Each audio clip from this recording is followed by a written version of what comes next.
seems pretty that Roark is pushing these forms and structures where a lot of what we see even today are these just plain extrusions, because that's the cheapest and people buy it, and puts that responsibility on the architect, because if it's not on the architect, it's obvious it's never going to be on the clients or the contractors or the city, because it just hasn't happened.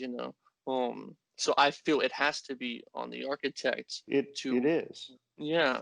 But I would argue that if you look at Mises Seagram's building in New York, that or even the project study he did in Chicago,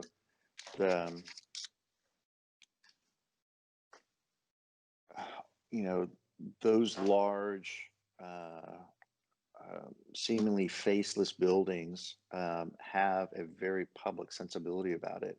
Along Fifth Avenue, he pulled the building back and created two giant fountains in a public space that is inhabited by people all the time. And so you could say that the skin of the building was just plain and banal and just ran up 40 stories, and which is true, but he created an environment, he created a public space, and an active public space, by stepping the building back and placing it, instead of along the street edge, he created a respite within the volume of the city.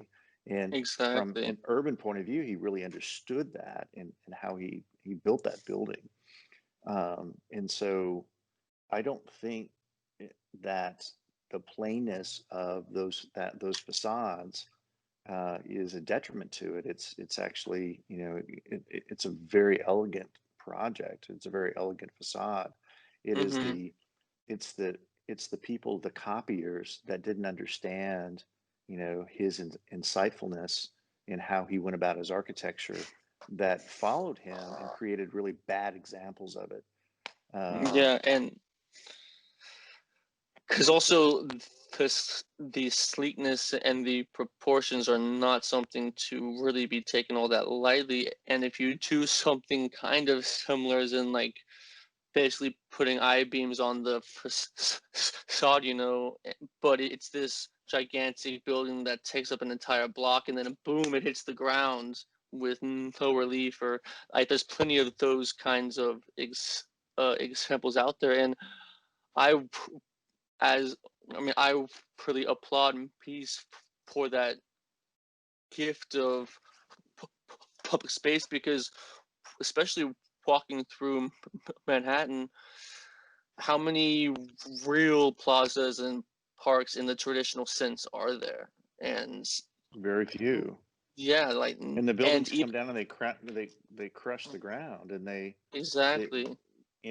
I've always said that it was the imitators that really hurt modernism, and that's why the public and the world and even architecture responded to that, because modernism's failures, because of all these bad imitators, really pushed us into a postmodernist era for 20 years, Yeah, because we were trying to recall some of the beauty and elegance of the Beaux-Arts and the Renaissance, and so some of those buildings.